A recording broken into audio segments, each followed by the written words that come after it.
There are 4 massive Ninjago waves all out at the same time right now, meaning that this Christmas you have a much wider selection of Ninjago sets to choose from than ever before. And that's why in this video I'm going to be taking you through the top 10 Ninjago sets that I would pick for Christmas. And so without any further ado, let's get into it. Coming in at the 10th spot, we have Jay's Golden Dragon motorbike. Now, while a lot of people might not agree with me, I think that this set is just such a great price for what you get. It's got a really nice simple build and the minifigures are just amazing. The Golden Dragon Jay minifigure is so cool and might just be one of the best Ninjago minifigures of all time. And the Vengestone Warriors are probably some of the best Ninjago villain minifigures of all time. Overall, it's just an amazing set, and with it retiring at the end of this year, it's definitely one you should pick up. Moving on to the 9th spot, we have Cole's Earth Dragon Evo. This set is just so good and is definitely one of my top 10 favourite Ninjago dragons. One of my favourite parts of the dragon is the horns on the front. They just look so amazing.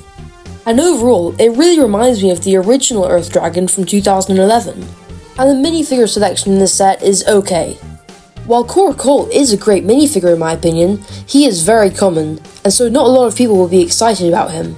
On the other hand, the Bone Warrior is great. Not only does he have those amazing bone spider legs, but this guy's amazing for army building. This might be a hot take, but I genuinely think that the Bone Army might be some of the best Ninjago villains LEGO's ever made. So building an army of them is definitely something I would like to do.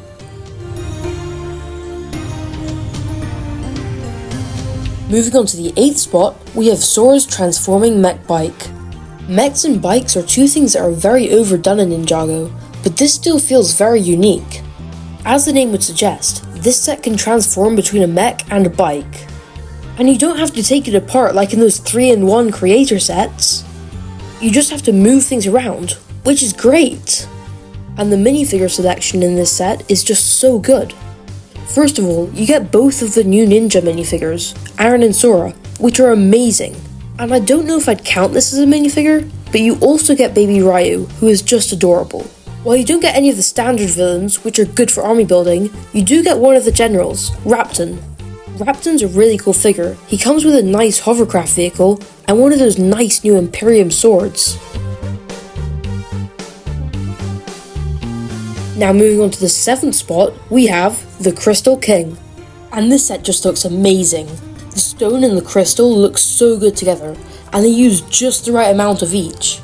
And the gold just looks so good, especially those golden ribs, which is an amazing throwback to the Overlord's original design in Rebooted.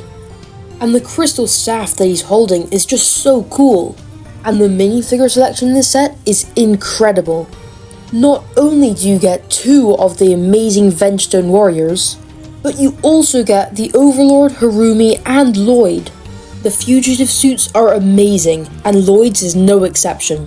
And although the golden armor pad isn't accurate to the show, I still think it looks good. And while Harumi's figure might only have one unique part, that being the head, she's still an important character to the show, and for those who don't have her, this is a great opportunity to get her. And while this Overlord minifigure isn't accurate to the show because the 4 arms wouldn't fit into the mech, he's still a cool minifigure nevertheless, and the set does give you a better version of him, that being the main build itself.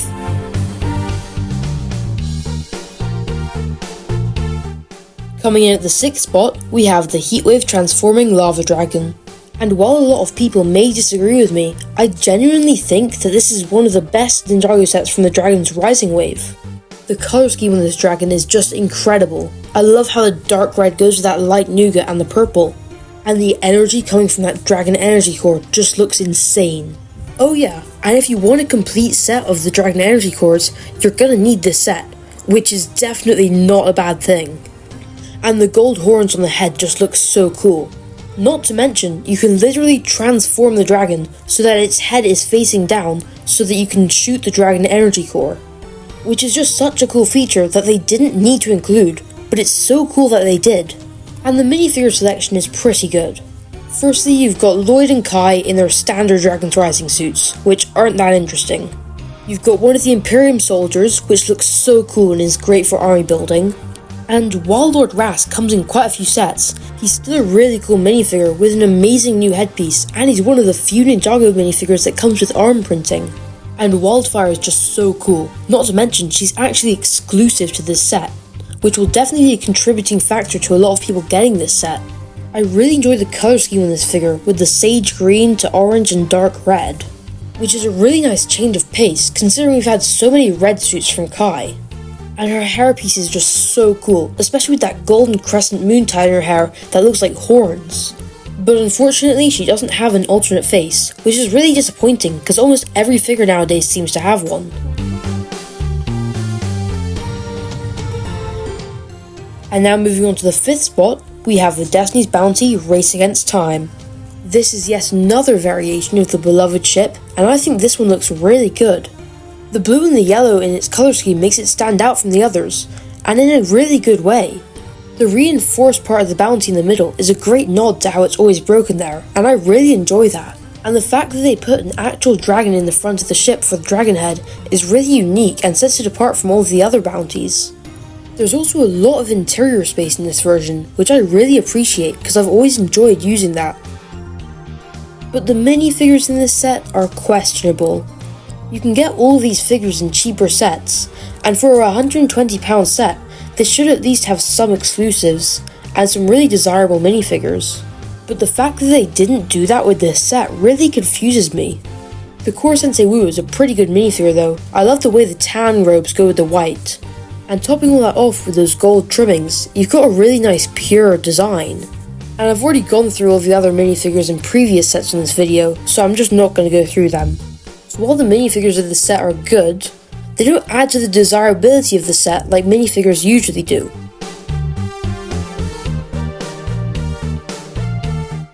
Moving on to number 4, we have the Elemental Dragon versus the Empress Mech. Firstly, I think that the dragon is just amazing. The yellow, light blue and blue go together so well, and the transparent yellow lightning all around this dragon just looks so cool.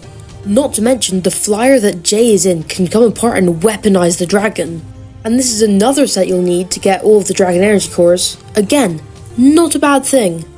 It comes with the yellow dragon energy core, in case you were wondering. And the Empress mech just looks so cool.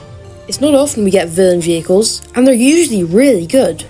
I hope we get more battle sets like this one in the future, because they're just amazing for play and display. And the minifigures in this set are really good. Firstly, you have the adorable baby Ryu, who is just great, and if you haven't gotten him already, I would highly recommend picking up a set that includes him. You've got Jay and Zane in their Dragon's Rising robes, which just aren't that exciting. But Sora is more exciting, just because of the amount of detail in this figure and that amazing hood piece. I've already gone over Lord Ras, so I'm not going to go over him again, because there is just no need for me to go over the same opinion multiple times.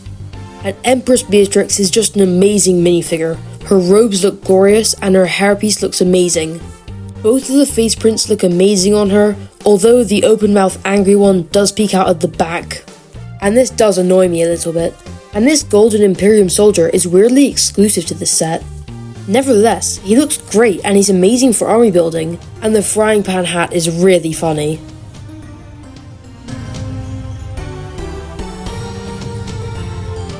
Moving on to the 3rd spot, we have the Temple of the Dragon Energy Cores. This set answers the question of, can you have too many Ninjago temples?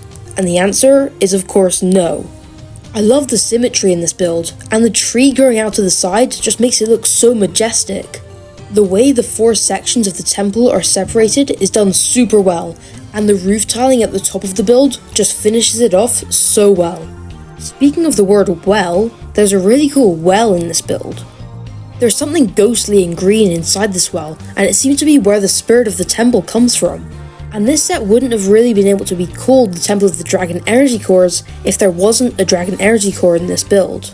And they incorporated it into the build in a really cool way, making it seem like the centerpiece of the temple. Moving on to the minifigures of this build, and I'd say that this is a really nice selection. First of all, you've got 3 of the ninja in their normal Dragon's Rising robes, Kai, Cole and Nia. And I'd say that this is a pretty neat little selection for play. You've also got Lord Ras and Empress Beatrix, who I've already gone through, but they're great minifigures and it's nice to see them in this set. And of course that leaves the Spirit of the Temple. This figure is actually exclusive to this set, and I think that he's really cool. The green ghostly effect makes this guy seem really mystical and weird, and of course that ties back to the well I told you about earlier. But yeah, overall I think that this is just a really cool minifigure selection. Even though there aren't any Imperium soldiers for army building, it's still great nevertheless. Now moving on to second place, we have Ninjago City Gardens. And wow, this set is genuinely a work of art. It feels so busy yet beautiful at the same time. The tree growing through it just looks so beautiful, and the ninja headquarters at the top makes it feel like some sort of recognizable skyscraper. The houses at the bottom look older than the houses at the top, which makes it feel like a new city that was built on top of an old city. The build of this set is amazing and they didn't need to add anything else, but yet they still decided to add the Zane Memorial, which is something they didn't need to add, but it's just great that they did. Moving on to the minifigures, I'm not going to talk about them one by one because there are just so many of them. Instead, I'm going to talk about them as a whole. Firstly, I think that adding all of those civilians was a great choice, because realistically, what's a city without any civilians? But I do think we should have gotten some rarer, more desirable minifigures. In terms of the ninja, we've got Cole, Jay and Nia in their urban outfits, which are fine. We've also got this cool young Lloyd minifigure, and I really like the hairpiece that they've used. But in terms of Kai and Zane, they're literally in their legacy outfits, which are some of the most common Ninjago figures ever. And I think Legacy Kai is the most common LEGO figure ever. And for a £300 Ninjago set celebrating 10 years of the theme, that just doesn't feel right. But at least the set does come with one desirable minifigure, that being the Mechanic. The Mechanic is the perfect example of the kind of figures we should get in these sets. He's a fan favourite, he's been in the show for years, and he's just got a really cool design. So overall, I think that there are some issues with the minifigure section in this set, but there were some good decisions made, and I will acknowledge that.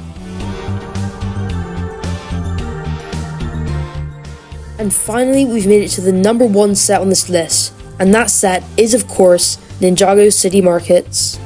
This is the biggest Ninjago set of all time, and it is just incredible. This set has some nice space for the Ninjago citizens to walk around in, which I feel is something that was missing from all the other Ninjago City sets. This set even has a working cable car. This can move citizens from the ground level to the upper level, which I don't think any of the other Ninjago City sets have done, so now your minifigures can actually get to that upper level. And let's not forget to mention the Borg store and Laffy's karaoke bar. These are some long overdue Ninjago locations, and it's so great to see them in an actual LEGO set. I really love these colourful modular city sets, and I really hope LEGO continues to do them, because they're just so good. Moving on to the minifigures, the selection in this set is just insane. There are 21 minifigures in this set, which is just mind-boggling to think about. Just like City Gardens, I'm not going to go through all of them, because that would just take, forever. But I am going to go over some key minifigures, which I think are just great. So hands down, the best minifigure of this set is Cyrus Borg. He's a main character of the show that the Ninjago fans have wanted for ages, and seeing him in real LEGO form is just crazy. We've also got Camille, who's the last Elemental Master that we needed from Season 4 in minifigure form, and she just looks so cool. We've got another Dareth minifigure, we can never have too many of those. And of course the love of his life is also here, Gale Gossip, who for some reason has the wrong hairpiece. But now we still have the best Ninjago couple in minifigure form. I don't care if you think Jay and Nia are the best couple, this is just a fact. We've got Misdemeanor, who's a beloved side character and she just looks insane. We've finally got a Detective Zane from Prime Empire, which finally gives us a smiling Zane face print. And Blacksmith Kai is a figure we've wanted since literally 2011, long overdue. As well as lots of citizens for your city, which is just a necessity. Overall, this minifigure selection does everything correct that Gardens did wrong, and I am just in love. Well guys, that's going to be it for this video. Don't forget to tell me in the comments which Ninjago sets you're going to get for Christmas. Make sure to like and subscribe if you enjoyed this video, and I'll see you in the next one.